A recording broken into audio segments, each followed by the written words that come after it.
अस्सलामुअलैकुम, my name is Atar Hussain. Welcome to my YouTube channel. So आज की वीडियो में मैं बात करूंगा एलएलसी के बारे में। जो क्लाइंट्स हमारे पास आते हैं एलएलसी सेटअप करवाने, और जो क्लाइंट्स दूसरे लोगों के पास जाते हैं, जिन लोगों से सेटअप करवाते हैं या वो खुद एलएलसी सेटअप करके आते हैं, उन तमाम लोगों के लिए है ये वीडियो। तो जब भी अपनी कंपनी सेटअप करवाने जाते हैं तो मेक श्योर आप जिस स्टेट के अंदर अपनी कंपनी ओपन करवाते हैं उस स्टेट के टैक्सेस के हवाले से आप अपने सर्विस प्रोवाइडर से लाजमी पूछा करें कि उस स्टेट के अंदर कौन कौन से टैक्सेस आपको पे करने पड़ते हैं। टैक्सेस का नहीं पता और आप लोग एलएलसी ओपन करवा लेते हैं, विद इन अ ईयर अगर आपने वो चीज़ पे नहीं की तो आपकी कंपनी डिसॉल्व हो जाएगी। उस डिसॉल्व होने की वजह से आपका वाइस सस्पेंड हो जाएगा। आपका वाइस सस्पेंड होने की वजह से बाकी तमाम सारे बैंक अकाउंट सस्पेंड हो जाएंगे। उसका नुकसान क्या के ऊपर आपने अपना बिजनेस बैंक यूज़ किया होगा वो तमाम के तमाम सस्पेंड हो जाएंगे और आपके बिजनेस को नुकसान होगा।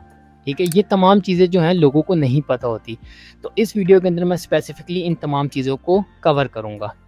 सबसे पहली चीज़, अगर आप लोग अपनी कंपनी ओपन करवाते हैं तो आप अपने सर्विस प्रोवाइडर से सवाल पूछ लिया करें कि ये जो कंपनी है इस स्टेट का जो एनुअल फाइलिंग फ़ीस है वो कितनी है। एनुअल फाइलिंग फ़ीस हर स्टेट की वेरी करती है। तो सबसे पहला सवाल आपका होना चाहिए कि like how much is the state annual fees, और आपको एनुअल फीस साल में एक दफ़ा पे करनी पड़ती है आफ्टर अ ईयर। नंबर 2, आपने पूछ लेना है कि उस स्टेट के अंदर कोई इनकम टैक्स या सेल्स टैक्स तो नहीं है। नंबर 2, अगर है तो आपने वो पूछ लेना है कितना है और किस तरीके से आप लोग उसको पे करोगे। नंबर 3, आपके पास है एजेंट या एड्रेस वो बाय कर रहा है आपकी एलएलसी के लिए। आप लोगों ने उस एजेंट और एड्रेस की पोर्टल का एक्सेस ले लेना है। होता क्या है, कुछ लोग आप लोगों को सस्ती एलएलसीज बना के दे देते हैं और वो अपनी सस्ती एलएलसी के चक्कर में एक एड्रेस यूज़ करते हैं और वो तमाम एड्रेस को यूज़ करते हैं अपने क्लाइंट्स के एलएलसी के अंदर। मतलब एग्जांपल के तौर पे, फॉर एग्जांपल मैं आपको देता हूँ एक एड्रेस है 566 न्यूयॉर्क। अब ये एक एड्रेस है एजेंट का। कोई क्लाइंट आता है, मैं उसकी एलएलसी सेटअप करता हूँ, मैं एजेंट बाय नहीं करता, मैं उस एजेंट को, एक एजेंट था मेरा अपना एजेंट था, मैंने उसकी अपनी एलएलसी के लिए यूज़ किया था, मैंने उसी एजेंट की डिटेल्स को यूज़ करूँगा आपकी एलएलसी में। फिर तीसरा बंदा आएगा उसकी एलएलसी में, तीसरा बंदा आएगा उसकी एलएलसी में, उनकी एलएलसी भी सेटअप हो जाएगी, उनके बैंक अकाउंट भी सेटअप हो जाएंगे। मसला कहाँ पे आता है, एजेंट को मालूम तब पड़ता है जब आपका डॉक्यूमेंट आता है IRS वाला। वो आता है जब EIN अप्लाई कर लो, आफ्टर 1 मंथ आपके पास वो डॉक्यूमेंट आता है आपके एड्रेस के ऊपर।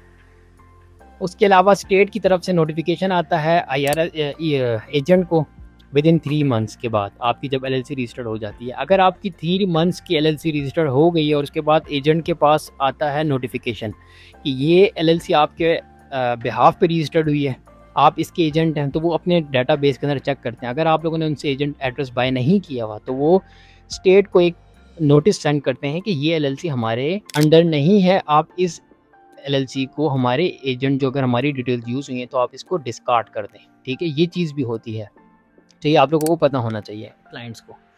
और इसके अलावा अगर आप लोग सर्विस प्रोवाइडर से लेते हैं, उनसे पूछें कि हमें हमारे एजेंट की और एड्रेस की सर्विस जो पोर्टल है उसका एक्सेस दे दें। पोर्टल का एक्सेस आपके पास होना चाहिए। उसकी रीज़न क्योंकि जो भी आपके मेलिंग एड्रेस के ऊपर डॉक्यूमेंट रिसीव होंगे वो सारे के सारे आप लोगों के अपने पोर्टल पे आप लोगों को एजेंट शेयर कर देगा। आप सर्विस प्रोवाइडर के पीछे जाने की ज़रूरत नहीं है। सर्विस प्रोवाइडर करते क्या हैं, वो आपसे $5 चार्ज करते हैं पर डॉक्यूमेंट।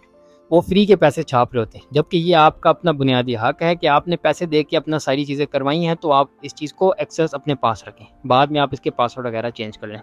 ठीक है, तो ये 4-5 चीज़ें जो थी मैं आप लोगों के साथ शेयर करना चाह रहा था, ताकि आप लोग इन तमाम चीज़ों को अपने पास रखें और जब भी कोई एलएलसी सेटअप करवाएं तो ये चीज़ें सर्विस प्रोवाइडर से ले लिया करें। और अगर आप लोगों को कंपनी फॉर्मेशन की सर्विस रिक्वायर्ड है तो आप हमसे रब्ता कर सकते हैं।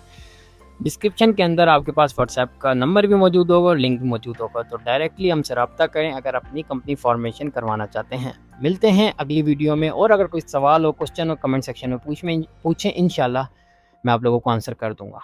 अल्लाह हाफ़िज़।